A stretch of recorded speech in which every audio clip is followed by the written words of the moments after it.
Yo yo yo l'équipe, j'espère que vous allez bien, c'est Bakura, vous pouvez m'appeler Baku si vous voulez.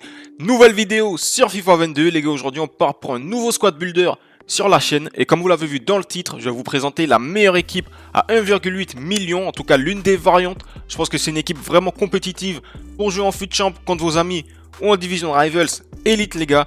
Donc c'est parti pour la présentation de l'équipe à 1,8 million les gars, let's go!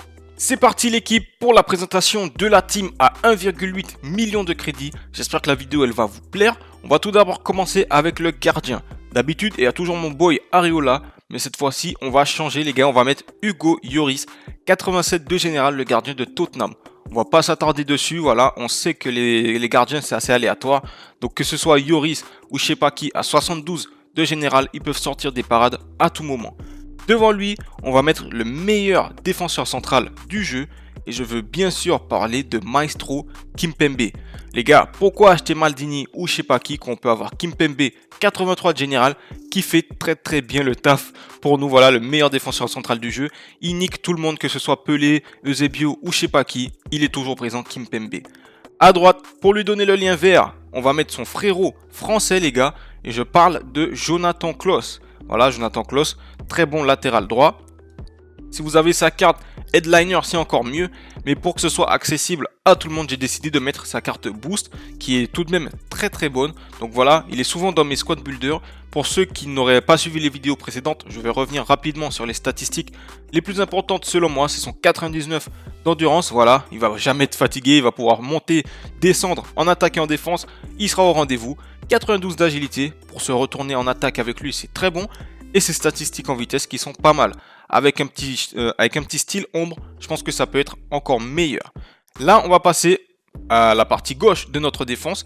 Et le deuxième défenseur central, je suis sûr que vous ne savez pas de qui je veux parler, de qui il s'agit, parce que là c'est assez original, c'est une carte qui est pour moi sous-cotée et c'est Tomiyasu, le défenseur japonais de Arsenal les gars. La carte Future Star de Tomiyasu. Pour moi c'est une carte qui est sous-cotée, déjà 1m88, il est grand, il a 5 étoiles de mauvais pied, donc pour la relance, vous inquiétez pas, vous pouvez relancer du pied droit, du pied gauche, c'est carré dosé la famille. Au niveau des statistiques, il a de la vitesse. Il a des bonnes statistiques en dribble, voilà, agilité, équilibre. Donc c'est pas un défenseur voilà, qui est dur, vous allez galérer lorsque vous avez le ballon, vous allez pouvoir vous retourner tranquille avec Tomiyasu. Et en défense et en physique, les statistiques primordiales pour un défenseur central, c'est excellent. 90 de lucidité défensive, 90 de force, 86 d'agressivité. Les statistiques en tacle sont bien et endurance également. Donc voilà, Tomiyasu pour moi c'est une carte qui est sous-cotée. Et la charnière Kimpembe-Tomiyasu, je pense que ça peut être très lourd. Pour donner le lien vert à Tomiyasu, les gars, on va mettre son frérot de Arsenal, Kieran Tierney. Voilà, lui c'est une carte qu'on voit quand même plus souvent dans les premières ligues. Très bon latéral gauche, il a de la vitesse. En dribble, voilà, il a quand même les statistiques qu'il faut. 83 d'agilité, 84 d'équilibre. Et en défense et en physique, c'est très bon. 90 de lucidité défensive pour Tierney. Voilà, pour un latéral gauche, c'est vraiment pas mal les gars. Donc voilà pour la défense. Tierney, Tomiyasu, Kimpembe et Klaus les gars. Dites-moi ce que vous en pensez en commentaire. Je pense que ça peut être vraiment pas mal. Et je suis sûr que beaucoup d'entre vous peuvent être surpris par les qualités de Tomiyasu. On passe maintenant au milieu de terrain les mecs. Et pour donner le lien à Tomiyasu et à Kimpembe, on va mettre N'Golo Kanté les gars. La carte régular, une des dernières cartes régulières qui est au niveau les gars, qui est méta toujours pour moi, qui est toujours au niveau pour être dans une équipe compétitive. N'Golo Kanté, voilà on connaît les gars, un des meilleurs MDC du jeu à la récupération pour se projeter, voilà on peut se projeter facilement avec lui, 92 d'équilibre, 93 de réactivité. Je pense que tout le monde connaît N'Golo Kanté les gars, pas besoin de s'attarder plus longtemps dessus. À côté les gars, pour quadriller le milieu de terrain les gars, on va mettre son compère de Chelsea les gars, et je parle de Trevoh Chalobah, sa carte MDC. Donc certains pourraient se dire que ça manque un petit peu de créativité, qu'on aurait pu mettre un Kevin De Bruyne, un Bruno Fernandes, mais voilà, l'attaque est dingue, donc je pense que pour quadriller le milieu de terrain, ces deux petits milieux de terrain là, ce sera un duo de choc. Vous voyez les stats de Chalobah, 1m91, 4 étoiles de mauvais pied, 3 étoiles de geste technique. Les statistiques sont très bonnes. Voilà, c'est une carte gratuite que vous pouvez récupérer dans les objectifs. Elle est toujours là. Elle part dans 8 jours. Donc les gars, dépêchez-vous d'aller récupérer Chalobah parce que ça vaut le coup. Voilà, je crois Rocky, il a fait Chalobah et il avait donné de bons retours dessus sur Twitter ou en vidéo. En tout cas, voilà, si Rocky a validé la carte, les gars, vous inquiétez pas qu'elle est très très bonne. 83 de vitesse, les gars, 82 d'accélération, 84 de vitesse dans les stats détaillés. Il est grand, mais voilà, il a quand même des statistiques en agilité et en équilibre. En défense, c'est carré et en physique également. Donc voilà, je pense que comme je vous ai dit, l'association Chelsea, Chalobah et N'Golo Kanté, ça peut être très très lourd. On va maintenant passer à la partie offensive de l'équipe. Et on va tout d'abord commencer avec le meilleur attaquant du jeu, les gars.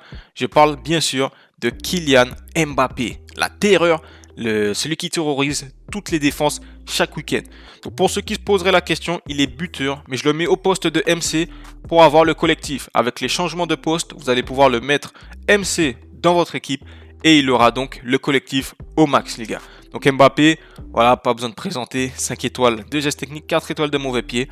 Toutes les statistiques importantes pour un attaquant, elles sont au vert, c'est poussé au max, les gars.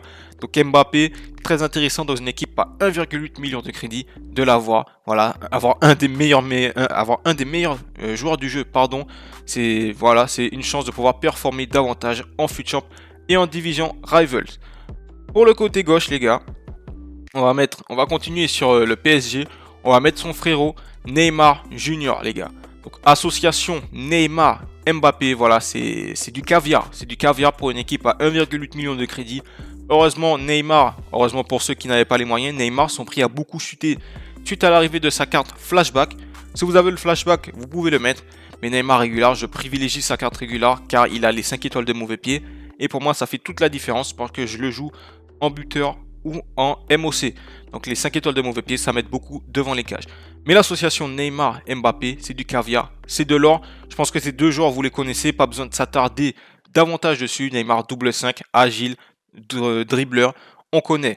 On va maintenant passer au BU, au poste de BU. Et là, c'est une carte un peu plus originale. Je suis sûr également que vous vous y attendiez pas. Et les gars, c'est Joao Pedro de Watford, les gars. Joao Pedro de Watford, une carte Future Star, double 4 étoiles. Des statistiques très intéressantes. Donc en vitesse 95 d'accélération, 91 de vitesse, donc c'est une fusée. En tir, il a des statistiques vraiment pas mal, 87 de finition, 89 de placement offensif. Il manque un petit peu de tir de loin et de puissance de tir, mais je pense qu'avec un petit style sympathique, ça peut être augmenté. Donc voilà, un petit style chasseur ou canonnier pour pouvoir augmenter les statistiques qui sont un petit peu faibles en frappe. Mais en dribble, c'est également très bon. 91 d'agilité, 86 d'équilibre. Et on va pas le bouger comme ça parce qu'il a 80 de force. Donc voilà, c'est vraiment pas mal. Il manque un petit peu d'agressivité, voilà. C'est un mec gentil. C'est un mec gentil, Joao Pedro. Il est pas trop agressif. Voilà, vous voyez ce que je veux dire. Mais je pense que voilà, c'est pas mal. Ça donne le lien à Kanté et à Neymar. Et c'est une solution originale tout en restant méta et compétitif. Ensuite, on va passer au poste de AD, le dernier joueur de l'équipe. Est-ce que vous allez deviner qui c'est, les gars? Dites-moi en commentaire si vous arrivez à deviner. Et les gars, je veux bien sûr parler de roulement de tambour, Raheem Sterling, les gars. La carte Winter Wildcard. Petite spécificité, il est gaucher et il a 4 étoiles de mauvais pied. D'habitude, Sterling, il est droitier et il a 3 étoiles de mauvais pied. Donc là, c'est tout bénef, les gars. C'est vraiment tout bénef. Là, franchement, c'est une carte qui est pour moi sous-cotée. Tout le monde connaît la valeur de Sterling. Mais il n'y a vraiment pas beaucoup de gens qui jouent avec cette carte. Je trouve que c'est une carte, on la voit pas trop en FUT Champ ni en Rivals. Et les statistiques, elles sont exceptionnelles, les gars. En vitesse, rien à dire. En tir, 89 de finition, très bon. Il manque peut-être un petit peu de puissance de tir et de tir de loin. Et voilà, encore une fois, avec un style, on peut régler ce problème. En dribble, les statistiques sont démentielles, les gars. 96 d'agilité, 95 d'équilibre, 92 de réactivité. J'ai joué avec lui en draft. Et pour être honnête, c'est une des meilleures cartes du jeu. Voilà, il est trop fort. Il est trop fort. Donc franchement, si vous pouvez l'intégrer à votre équipe, les gars, ne foncez pas. C'est la meilleure version de Raheem Sterling. En plus, il est gaucher. Donc voilà, on peut le garder à droite pour faire des enroulés à la Salah. Là, il n'y aura pas de souci. Donc voilà un petit peu l'équipe. Dites-moi ce que vous en pensez en commentaire de cette team à 1,8 million de crédit. Là, je vais vous montrer un petit peu l'aspect tactique. On va passer dans le moment Guardiola, où je vais vous montrer 2 compositions pour jouer cette équipe selon moi. Donc c'est parti les gars, let's go. Donc voilà les gars, la première composition que je peux vous proposer, c'est le 4-2-3-1. 4-2-3-1, c'est une valeur sûre de FIFA. Chaque année, le 4-2-3-1, il est solide, on le connaît. Donc on va tout d'abord commencer avec la défense. Donc, elle bouge pas, Tierney, Tomiyasu, Kimpembe et Klose, ça va pas bouger. Au poste de MDC, on aura bien sûr Chalobah et N'Golo Kanté. Et c'est en attaque qu'on va faire un petit peu notre remue-ménage. Tout d'abord, au poste de numéro 10, j'ai mis Neymar. Donc voilà, double 5 étoiles. Donc si vous êtes en position de tir avec votre MOC, vous savez que vous pouvez tirer des deux pieds. En plus, il a une bonne qualité de passe pour pouvoir donner des caviars à Kylian Mbappé qu'on va faire jouer buteur. Donc on va faire Kylian Mbappé jouer buteur, c'est l'un des meilleurs attaquants du jeu. Donc voilà, 93 de finition Mbappé, il va rien rater pratiquement. Voilà, à part si le script il est contre vous, mais Mbappé en buteur, ça fait très très bien le taf. Sur les côtés, on aura tout d'abord Raheem Sterling qu'on va laisser à gauche. Et voilà, c'est la spécificité de sa carte Winter Wildcard. Comme il est gaucher, on pourra faire les petites enroulées à la Salah. Cette année, si on ne vient pas vous presser aux abords de la surface, vous lâchez votre meilleur enroulé R1 rond ou R1 carré pour ceux qui jouent à l'ancienne, les anciens qui tirent avec carré. Donc voilà, vous allez pouvoir enrouler timing vert si vous êtes bon en timing et ça va rentrer. Voilà, en plus Sterling, vous pouvez débouler avec lui sur le côté, inarrêtable, le petit Raheem. À gauche, on aura Joao Pedro et comme Sterling, des petites enroulées du pied droit. Donc voilà, si vous voulez enrouler, vous pouvez avec Joao Pedro, timing, pour pouvoir mettre ça en lucarne.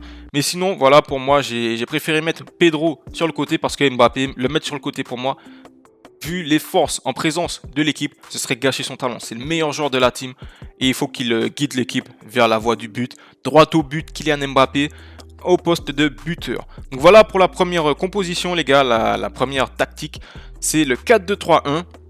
Et je vais vous présenter du coup la deuxième compo, les gars. Let's go. Du coup, les gars, on part pour la deuxième composition et ce sera le 4-4-2. La défense, elle bouge pas. Le milieu de terrain également toujours solide pour quadriller Chalobah, N'Golo Kanté. Les ailiers, ça bouge pas également. Sterling à droite et Pedro à gauche. Voilà, pour pouvoir enrouler de leur bon pied et mettre ça en lucarne. Après, si vous préférez croiser vos frappes, bien sûr, vous pouvez les échanger. Comme ça, vous croisez lorsque vous attaquez du côté gauche avec Sterling. Et vous pouvez croiser également du pied droit lorsque vous attaquez du côté droit avec Joao Pedro. Mais moi, je privilégie les enrouler parce que ça fait vraiment des dégâts. Lorsqu'on ne vient pas vous presser aux abords de la surface, vous enroulez avec votre joueur et ça finit au fond des filets. Je suis sûr que tous les week-ends en FUT Champ, vous pouvez le voir avec Lionel Messi ou d'autres attaquants qui ont de très bonnes frappes pour enrouler aux abords de la surface. Au poste de BU, Kylian Mbappé toujours là et Neymar, on le fait passer aux côtés de Mbappé. Donc voilà, certains diront que le flashback il est mieux au poste de BU, mais moi j'adore mon petit Neymar régular au poste de buteur, 5 étoiles de mauvais pied pour pouvoir marquer dans toutes les positions, pas de question à se poser, on frappe avec Neymar et ça rentre pratiquement dans tous les cas. Donc voilà l'équipe, vous pouvez également opter pour le 4-2-2-2 aussi. Là, les ailiers seront un petit peu plus au poste de MOC. C'est une compo qui est également très appréciée de la communauté. Mais là, je souhaitais vous présenter le 4-4-2 en priorité. Donc voilà les gars, je vous ai présenté l'équipe à 1,8 million de crédits. Également 2 compositions avec laquelle vous pouvez jouer cette équipe. Dites-moi ce que vous en pensez en commentaire. Franchement, je pense que c'est une équipe qui est vraiment pas mal méta, qui est quand même aussi original. Il y a du Chalobah, il y a du Tomiyasu, il y a du Tierney, il y a du Joao Pedro. Le reste, c'est du classique. Mbappé, Neymar, Klose, Kimpembe. Donc voilà, ça fait un petit mix qui est vraiment pas mal. Et je pense qu'il y a moyen d'être très compétitif en FUT Champ, en Rivals, ou donner des fessées à vos amis avec cette équipe. Donc si la vidéo elle vous a plu les gars, n'hésitez pas à vous abonner, à partager la vidéo, à laisser un like. Moi je vous dis à la prochaine vidéo les mecs. Et pensez aussi à faire un tour dans la description, il y a ma chaîne Twitch les gars. On a commencé les lives, donc n'hésitez pas à follow, c'est gratuit. Moi je vous dis à la prochaine vidéo les mecs. La paix sur vous. Tchuss.